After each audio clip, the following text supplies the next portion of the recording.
하나님께서 오늘 우리에게 주시는 말씀은 예레미야 29장 1절에서부터 14절 말씀입니다.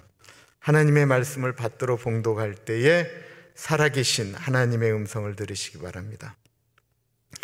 선지자 예레미야가 예루살렘에서 이같이 편지를 느부갓네살이 예루살렘에서 바벨론으로 끌고 간 포로 중 남아있는 장로들과 제사장들과 선지자들과 모든 백성에게 보냈는데, 그때는 여고니아 왕과 왕후와 궁중 내시들과 유다와 예루살렘의 고관들과 기능공과 토공들이 예루살렘에서 떠난 후라.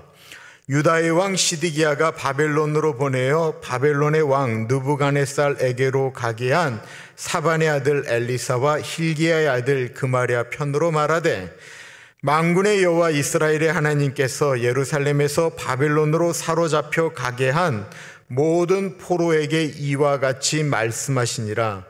너희는 집을 짓고 거기에 살며 텃밭을 만들고 그 열매를 먹으라. 아내를 맞이하여 자녀를 낳으며 너희 아들이 아내를 맞이하며 너희 딸이 남편을 맞아 그들로 자녀를 낳게 하여 너희가 거기에서 번성하고 줄어들지 아니하게 하라. 너희는 내가 사로잡혀 가게 한 그 성읍의 평안을 구하고 그를 위하여 여호와께 기도하라. 이는 그 성읍이 평안함으로 너희도 평안할 것임이라. 만군의 여호와 이스라엘의 하나님께서 이와 같이 말하노라. 너희 중에 있는 선지자들에게와 점장이에게 미혹되지 말며 너희가 꾼 꿈도 고지 듣고 믿지 말라. 내가 그들을 보내지 아니하였어도 그들은 내 이름으로 거짓을 예언함이라.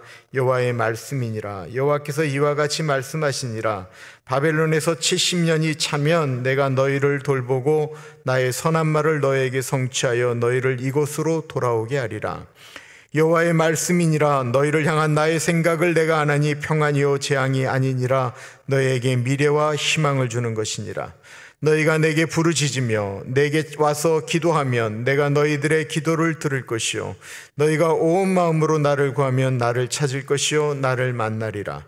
이것은 여호와의 말씀이니라. 나는 너희들을 만날 것이며 너희를 포로된 중에서 다시 돌아오게 하되 내가 쫓아 보내었던 나라들과 모든 곳에서 모아 사로잡혀 떠났던 그곳으로 돌아오게 하리라. 이것은 여호와의 말씀이니라. 아멘. 오늘 본문을 좀 잘 이해하시려면 우리가 오늘 지금 여기 사는 사람이 아니고 우리가 지금 2600년 전에 사는 사람으로 생각을 하면 좋을 것 같아요. 지금 우리는 2600년 전에 사는 사람인데요. 신분을 어느 정도로 할까요? 2600년 전에 여러분들이 원하시는 것처럼 여자분들은 공주님이세요? 왕후세요? 귀족이고 부자세요? 남자분들은 영의정, 좌의정, 우의정, 왕자님, 그리고 저는 왕을 할게요. 저희는 그 여자분들은 한 번도 손에 물을 묻힌 적이 없어요. 빨래 해본 적도 없으시고요.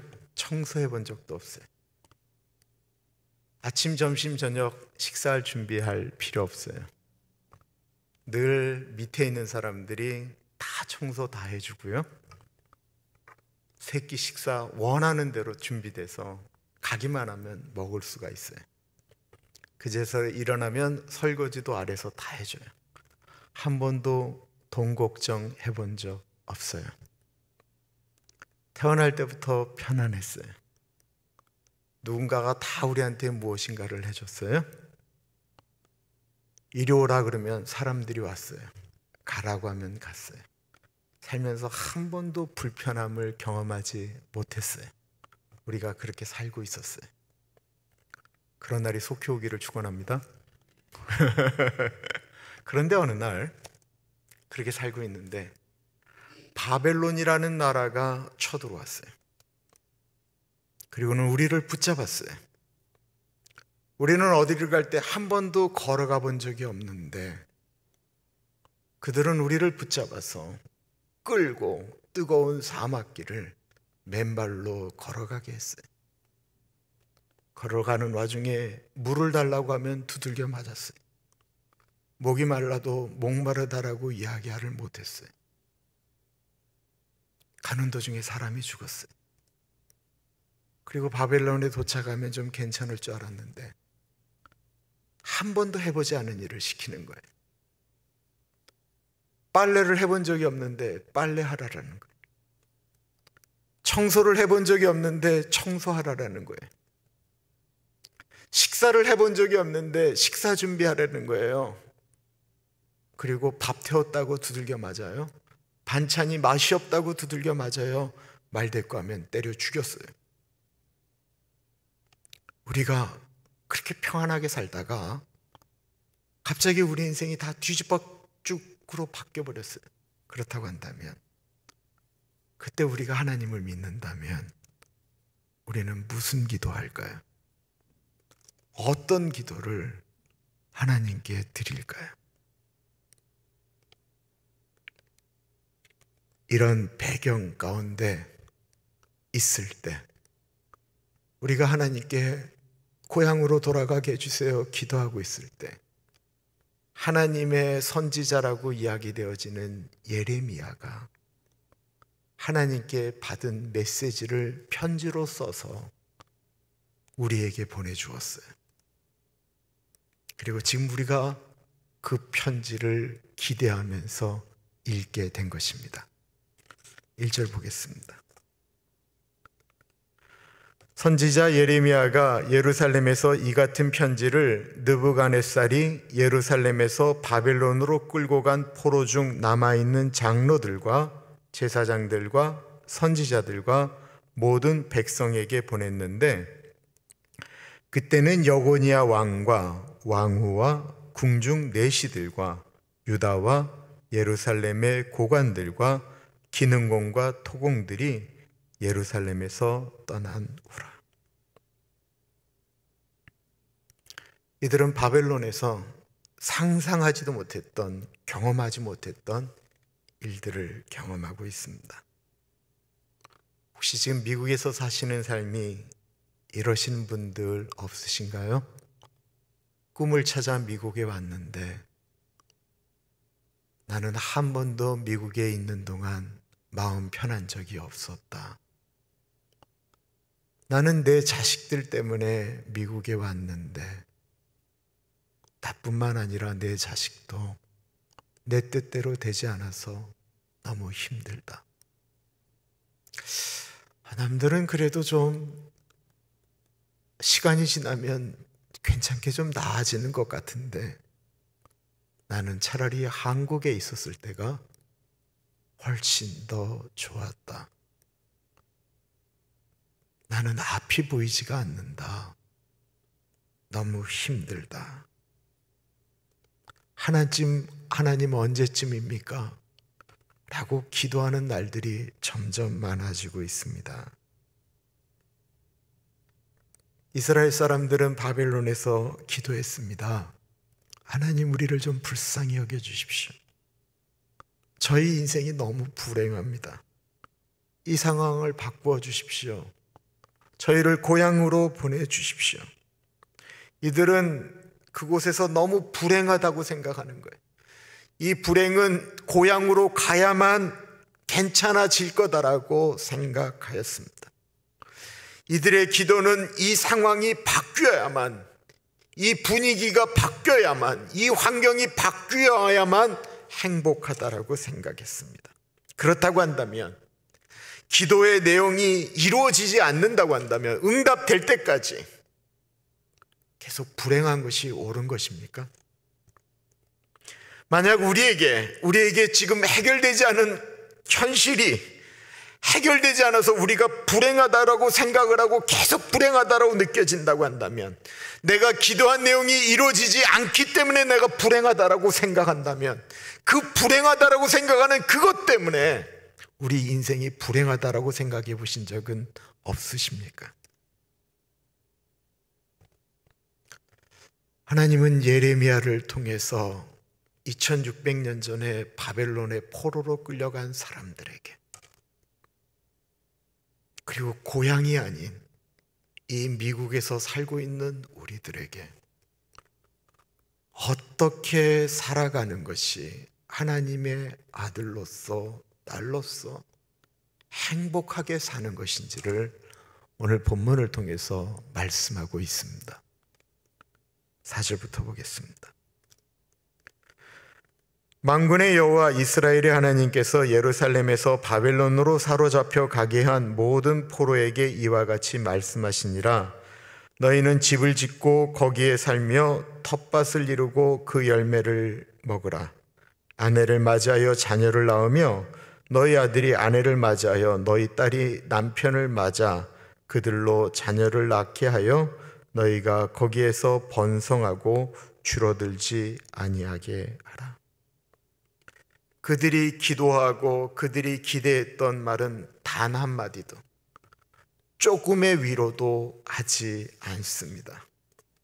예레미야는 울고 있는 그들에게 너희들이 곧 고향 땅으로 돌아갈 것이다, 하나님이 그것을 예비할 것이다 라고 이야기하지 않습니다. 반대로 그렇게 얘기하는 사람들은 하나님의 말씀이 아니다라는 거예요. 오늘날도 마찬가지입니다.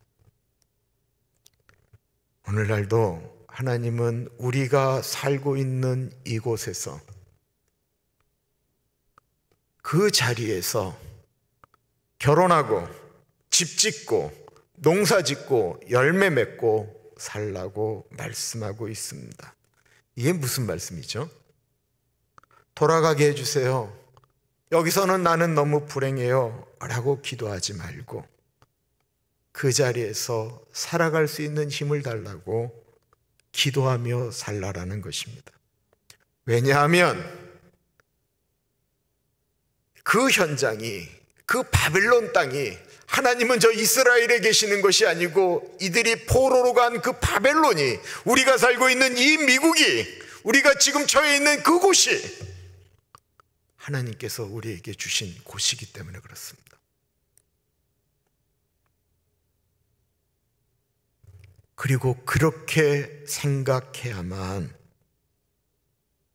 내가 있는 그 자리에서 열심히 하나님의 사람으로 살아갈 수 있고, 그것이 바로 행복으로 가는 길이기 때문에 그렇습니다.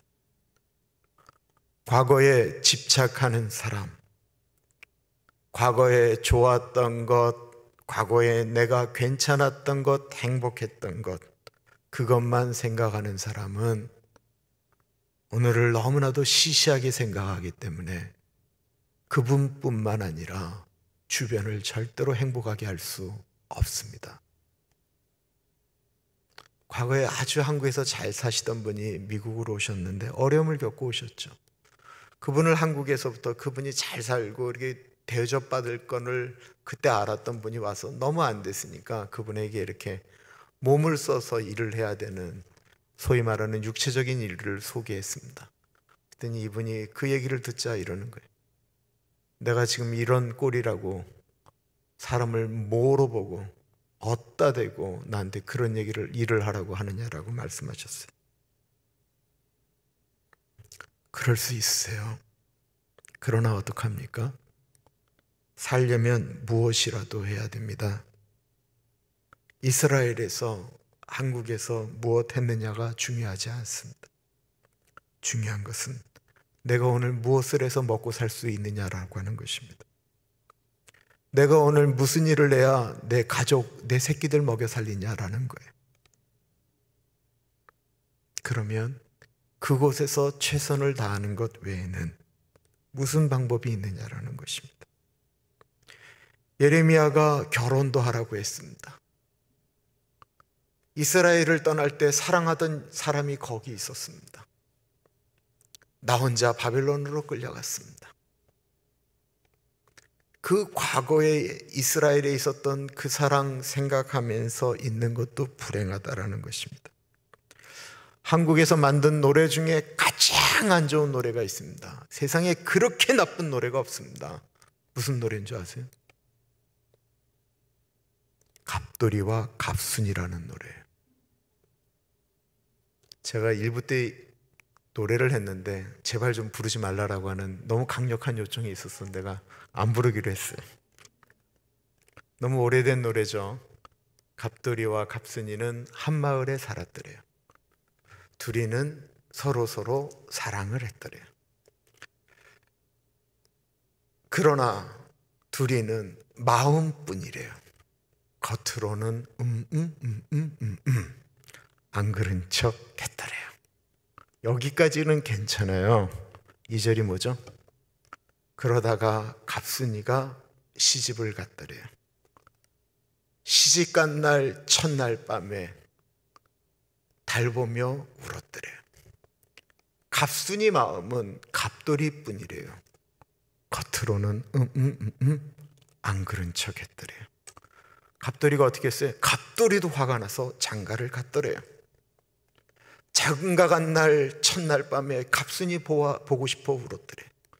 갑돌이 마음은 갑순이뿐이래요. 겉으로는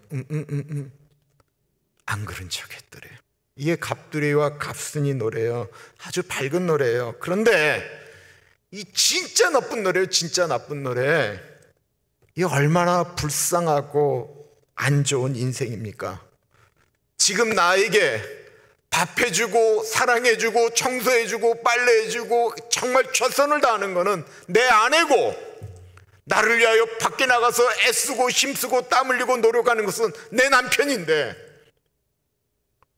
그 사람들의 그 소중함은 하나도 소중하지 않고 그 마음속에 있는 자기에게 지금 아무것도 못 해주는 그 사람에게 마음을 쓰고 있는 거예요. 바람 피는 사람들이 얼마나 나빠요? 자기 아내에게, 자기 남편에게는 돈 한 번 제대로 안 쓰면서 그것들을 막 줘버리는 거예요. 여러분들 명심하세요. 대한민국이 만들어진 다음에 최악의 노래가 뭐라고요? 갑돌이와 갑순이. 오늘 나에게 주어진 사람들, 나에게 주어진 환경이, 그게 소중한 거죠. 오늘 이 환경을 사랑하지 않으면 우리는 절대로 행복할 수 없다라는 것입니다. 오늘 나에게 주어진 환경이 내가 실수해서 만들어진 환경이건 하나님께서 나를 훈련시키기 위하여 보냈던 환경이건 간에 그곳에서 하나님이 나에게 주신 목적대로 살아가면서 행복하게 만들어가는 것은 그건 내 몫이다라는 거예요. 그게 바로 기독교 신앙입니다. 기독교 신앙은 환경을 자꾸 바꾸어 달라고 말하는 것이 아닙니다. 기독교 신앙은 나를 바꾸어 달라고 기도하는 것입니다. 환경은 내가 기도하면서 내가 바뀔 때 바뀌는 것입니다. 힘들어도 나에게 주어진 일을 해야 합니다. 멕시코 분들하고 우리 한국 분들하고 이 미국에 사는 분들로 얘기할 때 버는 것이 한국 분들이 훨씬 더 많습니다. 그런데 한국 분들하고 멕시코 분들하고 누가 더 행복하냐라고 하면 아마 조사는 안 해봤지만 그분들이 훨씬 더 높을 것 같아요. 그분들은 우리는 한 명 키우는 것도 힘들다라는 자식들을 얼마나 많이 낳는지 모르겠어요. 아까 영상으로 보셨지만 화요일날 국률 사역을 하면 한 오후 2시, 1시부터 저 뜨거운 쬐약볕에 한 사람 한 사람 음식 받겠다고 서 계시기 시작하세요. 요즘 얼마나 더워요? 그럼 다 여자분들이 서 계세요. 그분들 옷 너무너무 남루한 옷을 입고 계세요. 그런데요, 그분들을 따라 애들이 와서 붙어 있어요. 근데 그 아이들 옷은 나쁘지 않아요. 이분들이 자기는 그렇게 입어도 자기 새끼들한테는 좋은 옷을 입히고 지내요. 모습을 보면 얼마나 이게 감동이 되는지 모르겠어요. 어떻게든지 더 주고 싶은 마음이 이렇게 들어요. 누가 누구 보고 불행하다라고 얘기하느냐? 우리가 늘 누군가를 보면서 나 불행해, 내가 옛날엔 이러고 안 살았어 라고 얘기하는 누가 불행하냐라는 거예요. 또 다른 내가 사는 곳에서 축복하는 것은 7절에 나와 있습니다. 7절 보겠습니다. 너희는 내가 사로잡혀 가게 한 그 성읍의 평안을 구하고 그를 위하여 여호와께 기도하라. 이는 그 성읍이 평안함으로 너희도 평안할 것입니다. 이스라엘은 지금 원수 나라에 붙잡혀 가 있습니다. 그런데 놀랍게도 너희가 살고 있는 그 도시에, 너희가 일하는 그 집에, 그 지도자를 위하여 평안하도록 축복 기도하라라는 거예요. 그러면서 뭐라고 얘기하냐면 거기가 평안해야 너희도 평안하다라는 거예요. 우리는 마음 가운데 저것들 빨리 망하게 해달라고 기도하고 싶은데 거기가 평안해야 너희가 평안하다라는 거예요. 당연하죠.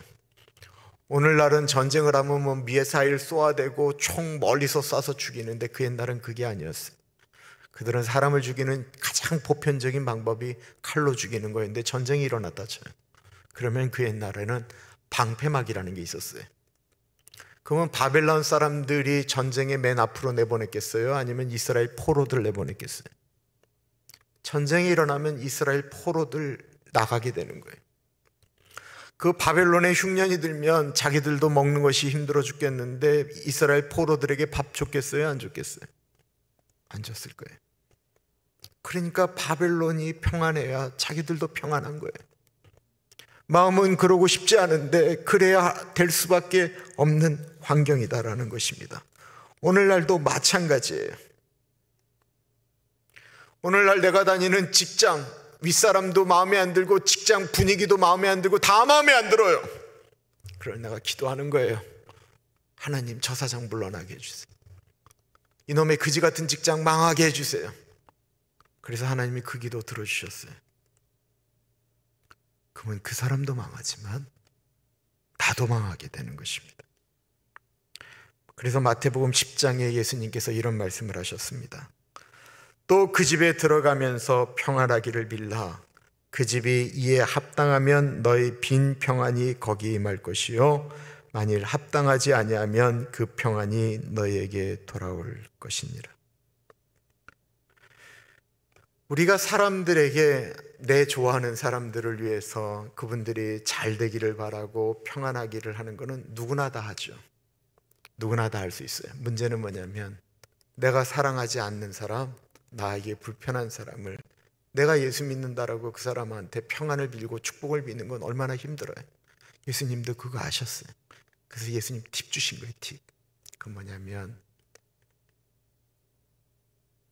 너를 미워하고 싫어하는 사람에게 네가 축복을 했는데 그 사람이 그거 안 받는다 그러면 그건 너에게 돌아간다라는 거예요.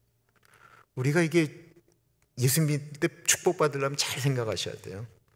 제가 좋아하는 사람한테 축복을 빌면 그분이 뭐라고 그래요? 아멘으로 받지 않겠어요? 믿지 못하시겠어요? 제가 한번 물어볼게요. 제가 김희준 간사한테 물어보겠어요. 김희준, 하나님의 놀라운 축복이 폭포수처럼 임하기를 간절히 축원합니다. 저렇게 하면 절로 다 가져가 버리는 거예요. 나는 국물도 없어요. 근데 제가 이쪽에 있는 여인에게 얘기를 했는데 관계가 안 좋아요. 내가 그 축복이 임하기를 원합니다 딱 그랬더니 딱 보더니 놀려? 너나 가지세요 이랬어요. 그거 다 내 거 된다니까요. 물론 주님의 마음은 이거예요. 우리 착한 김희준이 내가 축복하면 김희준은 나한테 더 축복해달라고 기도하겠죠.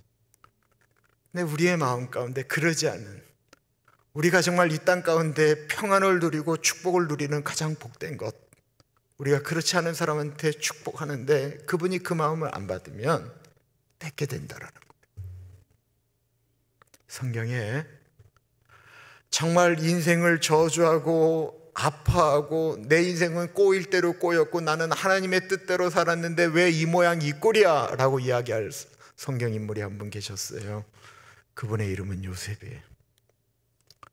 그는 형들에게 미움받았어요. 질투받았어요. 형들이 얼마나 미웠는지 저거 죽여버리자고 그랬어요. 그런데 죽이기는 너무 좀 그러니까, 형제니까 그래 노예로 팔아버렸어요. 형들한테 배신받고 노예로 팔렸어요. 그의 나이 17살이었어요. 그가 노예로 팔려간 곳에서 열심히 일했어요. 정말 최선을 다했어요. 그 주인 일이 자기의 일인 것처럼 온몸이 부서지라 열심히 일했어요. 인정받았어요. 근데 거기 주인의 아내 미세스 보디발이 이 요셉이 너무 좋은 거예요. 그 요셉을 유혹했어요. 그 미세스 보디발만 자기 편이 되면 편안할 텐데 요셉이 생각할 때 이건 하나님이 원하시는 길이 아니지. 그리고 그를 거절했어요. 하나님의 뜻대로 반듯하게 갔어요. 그랬더니 모함을 받아서 감옥으로 들어간 거예요. 하나님의 뜻대로 살았는데 감옥에 들어가서 오랫동안 있게 됐어요. 몇 년인 줄 아세요? 그가 노예가 되고 감옥에서 나올 때까지의 기간이 무려 13년이었어요. 하나님, 내가 하나님 뜻대로 살았는데 나한테 주어진 게 뭡니까? 이게 하나님 뜻대로 살면 되어지는 축복이 뭡니까? 라고 이야기할 만한데 성경에 요셉에 대해서 이야기하는 이야기가 하나 있는데 하나님께서 요셉에게 형통하게 하셔서 요셉이 형통한데 요셉이 있는 곳 그 감옥을 지키는 간수 거기 있는 죄인들까지 다 형통한 거예요. 한번 생각을 해보세요. 간수가 집에 가면 너무 좋은 일이 있고 집안 분위기가 좋고 행복하니까 돌아와서 일을 할 때도 마음이 넉넉한 거예요. 그러니까 죄수들한테 다 잘해줘요. 죄수들도 간수가 잘해주니까 그 갓 들어온 요셉에게 잘하는 거예요. 다른 사람이 평안하면 내가 평안한 거예요. 내가 저 간수 저 못된 거 저거 망하게 해주세요 막 얘기해서 간수가 집에서 힘든 일이 있어서 그 분풀이 죄인들한테 하면 그 갓 들어온 죄인에게 그 선배 죄수들이 가만히 두겠어요? 우리가 주변에 있는 분들을 축복하는 것이 얼마나 중요한가라고 하는 것입니다. 우리가 그렇게 주변을 축복하는데도 그 사람이 그 축복을 받지 않고 여전히 나한테 악하게 행동을 하잖아요. 그러면 하나님이 그분을 데려가실 때도 있고 성경에 많이 나오는 얘기예요. 그렇게 축복하는데도 달라지지 않으면 그 사람을 딴 데로 옮기세요. 우리가 어떤 사람을 저주하기 때문에 하나님이 데려가시는 것이 아닙니다. 우리가 축복하니까 데려가시는 거예요. 그래서 내가 살고 있는 그곳에서 내가 하는 일들 가운데 너무 전투적으로 살려고 하지 마세요. 주님의 일처럼 열심히 하는 것을 말씀드리는 게 아니에요. 너무 사람들하고 손해 안 보겠다라고 너무 치열하게 싸우면 내가 조금 얻는 것은 있는지 모르겠지만 주변을 너무 불행하게 만들어요. 근데 내가 조금만 양보하면 주변이 행복해져요. 내가 집에서 설거지 한번 하는 것만으로 집사람이 행복해요. 집사람이 행복하면 애들이 행복해요. 그런데 그 주변에 있는 행복은 내가 조금 손해를 봐야 돼요. 근데 내가 손해를 받아서 내 사랑하는 사람이 행복하고 주변이 행복해서 그 행복한 모습을 보면서 내가 행복해지는 것, 그게 하나님이 우리에게 원하시는 삶의 모습이에요. 예수 믿는데 어쩌면 그렇게 하나도 손해를 안 보려고 할까요? 어쩌면 그렇게 남들처럼 똑같이 소리를 내려고 할까요? 우리가 그렇게 살 수 있는 이유는 하나님이 우리를 보호하시기 때문에 그렇습니다. 10절과 11절입니다. 여호와께서 이와 같이 말씀하시니라. 바벨론에서 70년이 차면 내가 너희를 돌보고 나의 선한 말을 너희에게 성취하여 너희를 이곳으로 돌아오게 하리라. 여호와의 말씀이니라. 너희를 향한 나의 생각을 내가 아나니 평안이요 재앙이 아니니라. 너희에게 미래와 희망을 주는 것이니라. 하나님이 이들을 잠시 바벨론에 머물게 한다라고 말씀하지 않으셨어요. 무려 70년이에요. 그는 내가 거기서 죽는 것을 의미하는 거예요. 그러나 너는 거기서 죽는다고 할지라도 네 자손 때는 데려가시겠다라는 거예요. 그 말씀은 하나님이 우리에게 주신 환경이다라는 거예요. 오늘 나에게 주어진 환경이 하나님이 허락하신 것이라면 그곳에서 하나님이 주신 소망 붙들고 살아가는 것입니다. 그것이요, 우상 숭배하다가 하나님 모르고 살다가 영원한 지옥으로 가는 것보다 차라리 낫기 때문에 70년 보내신 거예요. 우리가 하나님 모르고 살다가 지옥에 가는 것보다 낫기 때문에 그렇다라는 것입니다. 우리의 생각으로는 하나님 이렇게 사는 것이 지옥입니다, 이것이 정말 최악입니다 라고 생각하는데 그러지 않다라는 거예요. 정말로 네가 원하는 대로 다 줘서 네가 허랑망탕하게 살다가 지옥 가는 것이 과연 옳으냐라고 말씀하고 계시는 거예요. 11절 말씀이 얼마나 위로가 됩니까? 너희를 향한 나의 생각은 재앙이 아니요 평안이요 너희 장래에 소망을 주려고 한다라고 하는 것입니다. 정말 세상이 참된 것을 알게 되어지면 기도하게 됩니다. 12절과 13절입니다. 너희가 내게 부르짖으며 내게 와서 기도하면 내가 너희들의 기도를 들을 것이요 너희가 온 마음으로 나를 구하면 나를 찾을 것이요 나를 만나리라. 그들은 바벨론에서 하나님을 찾게 되었습니다. 기도하면 달라지는 세상이 있습니다. 엄밀한 의미에서 세상이 달라지는 것이 아니고요, 그 세상을 바라보는 내 시선이 바뀌게 되는 것입니다. 지금 눈앞에 있는 현실은 울지 않을 수 없는 현실입니다. 그 현실은 잘 바뀌지 않습니다. 안 바뀌었어요. 근데 분명히 바뀌었다라고 느껴져요. 왜냐하면 내가 바뀌었기 때문에 그렇습니다. 하나님을 찾다 보면 내가 바뀌는 것입니다. 내가 손해봐도 괜찮게 되는 것입니다.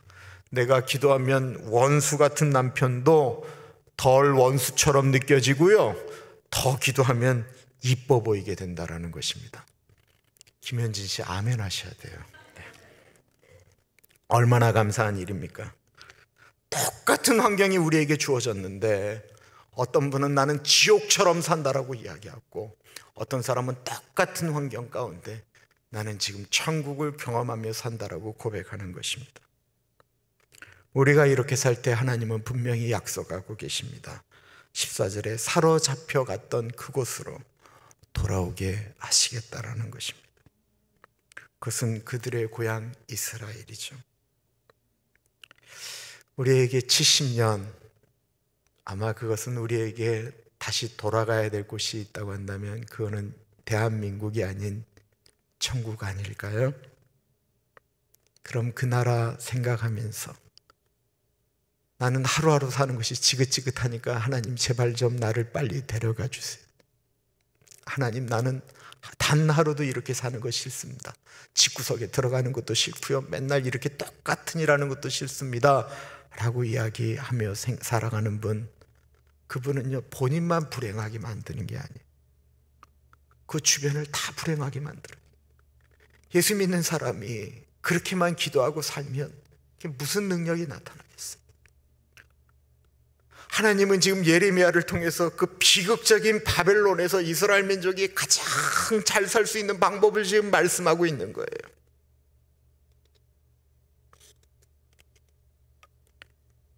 예수님이 단순히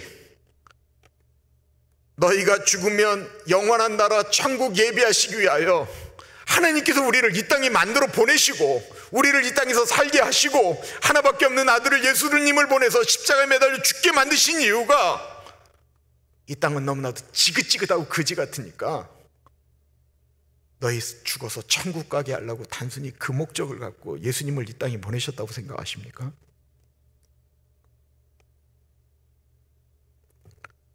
우리 찬양할 때 이런 찬양하잖아요. 주님 한 분만으로 만족하다고.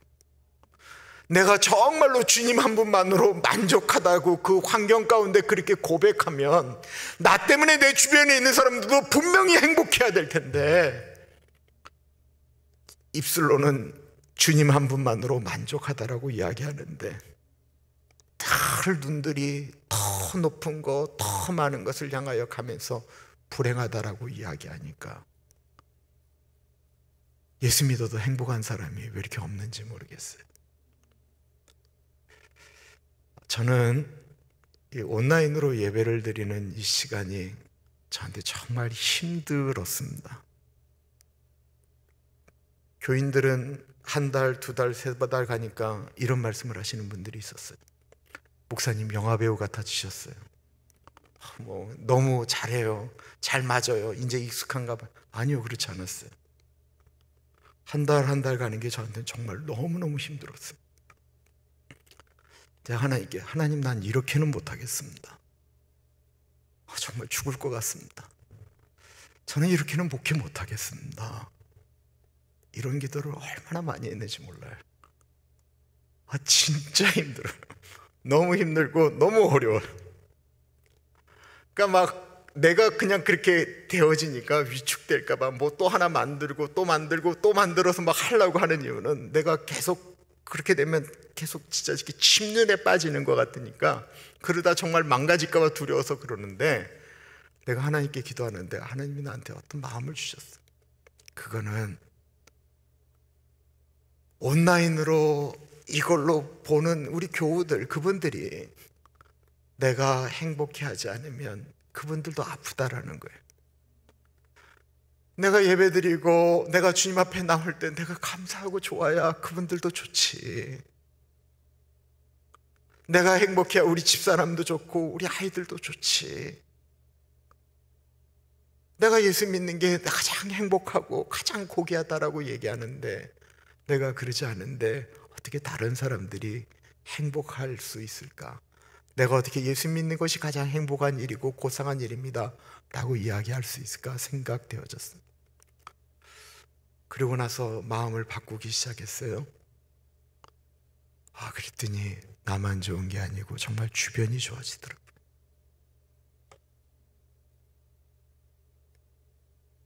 내가 예수님의 사람으로 내 주변을 행복하기를 만들기를 원하신다면, 내가 먼저 서 있는 그곳에서 하나님과 독대하셔야 됩니다.